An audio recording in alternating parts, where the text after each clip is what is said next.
makukulong ka na talaga. Magugulat ka na lang, inaaresto ka na. Pati yung kasama.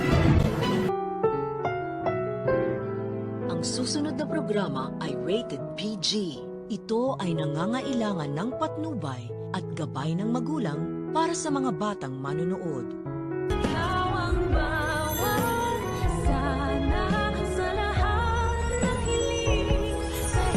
We are still in the clear. Me, tinulungan mo kami, di ba? That makes you an accomplice. Dahil nga sa mas mabait na pinapakita ni Zoe kay Annalyn, ay naniwala naman agad si Annalyn na magiging close na si Zoe sa kanya. Nang hindi alam ni Annalyn ay gusto lang naman mapagtakpan ni Zoe ang kanyang krimeng ginawa sa kanilang lolo Pepe. At pagtatanggol pa ni Annalyn kay Zoe kay Doc Lyndon, na kahit ano daw gawin ni Moira ngayon ay hindi daw sila mapag-aaway nito. Tanong naman ni Doc Lyndon kay Annalyn na paano daw ay kung may kinalaman talaga si Zoe sa pagkakaumatos ni Lolo Pepe. Mapapangatawanan niya kaya ni Annalyn ang hindi pang-aaway kay Zoe? Yan ang dapat nating abangan. Pero teka nga lang, bakit kaya hindi naiisipan ng mga taga-Apex na lagyan ng CCTV camera ang kwarto ni Lolo Pepe kabilang banda? Ang masaya nga sanang tanghalian nila Giselle, Lynette, Justin at Annalyn ay magugulo ng dahil dito sa demonyitang si Moira. Pinalitan niya kasi ang regalo ng apat sa isa't isa ng mga bagay na makapagpapaalala sa kanila na sila'y mga walang kwentang tao. Pero maisip nga kaya nila na walang ibang taong gagawa nun sa kanila kundi si Moira lamang.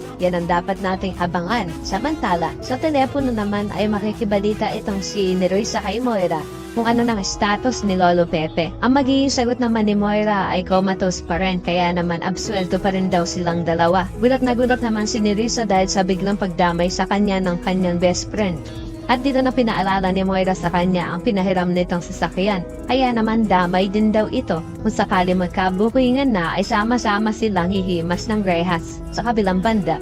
Dahil nabuking nga ni Lynette itong si Moira na pumunta sa loob ng kwarto ni Lolo Pepe, nang mapulot nga ni Lynette ang pin ni Moira na nalaglag sa sahig doon sa loob ng kwarto ni Lolo Pepe, ay hindi na rin papayagan ni Robert si Zoe na dalawin ang kanyang lolo. Kaya naman gulat na gulat si Zoe at hindi niya maisip ang dahilan kung bakit pinagbabawalan siya ng kanyang kamamahan. Nakala mo naman talaga'y malinis at wala siyang ginawang masama sa matanda. Kaya naman ko isa ka rin sa mga nag-aabang na magsama-sama na sa kulungan sila Moira, Zoe, Carlos at Nerissa. Ipakilike ang video na ito and don't forget to subscribe. Thanks for watching and see you next time. Bye-bye!